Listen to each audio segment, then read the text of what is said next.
بات چہرہ انور کی ہو رہی ہے، بات جلوہ مصطفیٰ کی ہو رہی ہے، تو اگر ایک خیمہ والی خاتون کی بات نہ کی جائے تو بات ادھوری رہ جائے گی۔ پیارے آقا ہجرت کر کے مدینے جا رہے ہیں، راستے میں ایک خیمہ نظر آیا، اس میں خاتون رہتی تھی، ادھیڑ عمر کی خاتون ہے، کھانا وغیرہ پانی وغیرہ مسافروں کو بیچا کرتی تھی۔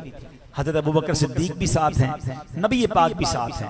اور ہوا کیا، پیارے آقا علیہ السلام نے ان سے پوچھا کہ کھانے کو کچھ ہے؟ انہوں نے کہا نہیں حضور کھانے کو تو کچھ نہیں، وہ پہچانی بھی نہیں نبی پاک۔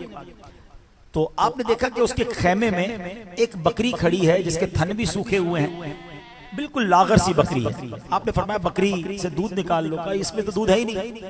نبی پاک نے فرمایا مجھے اجازت دیں تو میں نکال لوں۔ اس نے کہا دودھ تو دیتی نہیں ہے، آپ چاہیں تو نکال لیں۔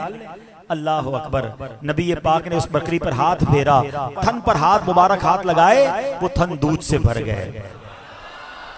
آقا علیہ السلام نے دودھ نکالا، خود بھی پیا، سیدنا ابوبکر صدیق نے بھی پیا، برتن سارے بھر گئے، گھر والوں نے پیا، تھوڑی دیر آقا رہے اور پھر واپس آگے چلے گئے۔ اب یہ کون سی خیمے والی خاتون ہیں؟ یہ ام معبد رضی اللہ تعالی عنہا ہیں۔ ذرا سوچو تو صحیح، میں کبھی کبھی سوچتا ہوں کہ خیمے تو بہت سے ہوں گے، عرب کی خاتون بہت ساری ہوں گی، مگر اس خیمے والی کا بھاگ کیسا جاگا کہ نبی پاک کے قدم خیمے میں آ گئے۔ اچھا اب انہوں نے کام کیا کیا؟ ان کے شوہر آئے، کہتے ہیں کہ یہ گھر کی حالت، خیمے کی حالت بڑی بدلی سی ہے، بکری بڑی تندرست ہے، دودھ کے برتن بھرے ہوئے ہیں، اے ام معبد یہ سب کیسے ہوا؟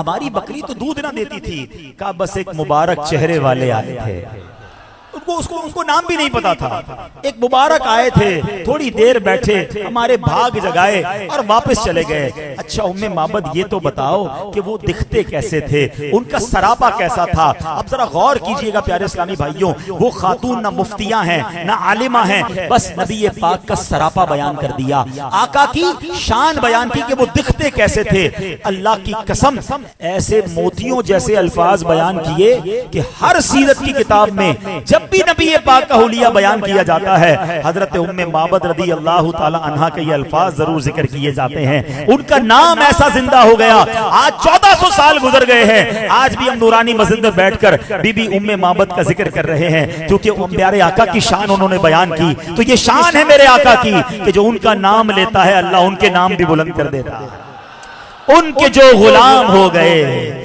وقت کے امام ہو گئے، نام لیوا ان کے جو ہوئے، ان کے اونچے نام ہو گئے۔ اب ذرا سنو ام معبد نے نبی پاک کا ذکر کیسے کیا، الفاظ کیسے موتیوں والے۔ کہتی رأیت رجلا ظاہر الوداع، کہتی میں نے ایک ایسی ذات دیکھی ہے جن کا حسن بڑا نمایاں تھا۔ اب وہ کہتی ہیں لم تعبہ خجلا ولم تزری بہ سعلا، کہتی ہیں کہ وہ ان کی ذات میں نہ تو پیٹ بڑا ہونے کا عیب تھا، نہ ہی بالکل دبلا پتلا ہونے کا نقص تھا۔ پھر کہتی ہیں وسیم قسیم، اللہ اکبر، کہتی بڑے حسین تھے، انتہائی خوبصورت تھے۔ اب سنو کہتی بتاؤں ان کی آنکھیں کیسی تھی، فی عینیہ تعجب وفی اشفارہ وطفن، کہتی ہیں کہ ان کی آنکھیں بڑی خوبصورت تھی، سیاہ تھی اور پلکیں بڑی لمبی تھی، بہت خوبصورت پلکیں تھی۔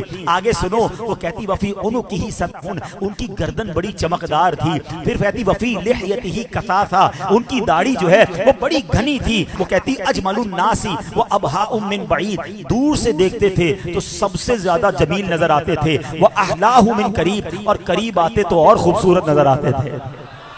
حلو المنطق، باتیں ایسی کرتے تھے جیسے موتی زبان سے جھڑ رہے ہو۔ فصل لا نظر ولا حذر، اللہ اکبر، کہتی ان کے الفاظ موتیوں کی طرح تھے۔ ان صمت فعلیہ الوقار، جب خاموش ہوتے تھے نا بہت وقار والے دکھتے تھے۔ وان تکلم سماء وعلاه البہاء، اور جب بات کرتے تھے تو بات ایسی کمال کی تھی، اتنی خوبصورت تھی کہ جب میرے آقا گفتگو فرماتے تو ان کی آواز میں ایک گونج تھی، ایک ایکو، عالم کہتے ہیں ایکو ساؤنڈ، نبی پاک کی آواز میں ایک ایکو ساؤنڈ تھا۔ اللہ اکبر، یہ حلیہ وہ بیان کرتی تھی اور دونوں میاں بیوی نبی پاک کی باتیں کرتے تھے۔ کچھ عرصے کے بعد مدینے آئے تو پتا چلا یہ تو اللہ کے آخری نبی ہیں، انہوں نے اسلام کی دعوت دینی ہے۔ آپ گئے اور کلمہ پڑھ کر میاں بیوی سرکار کے بارگاہ میں مسلمان ہو گئے۔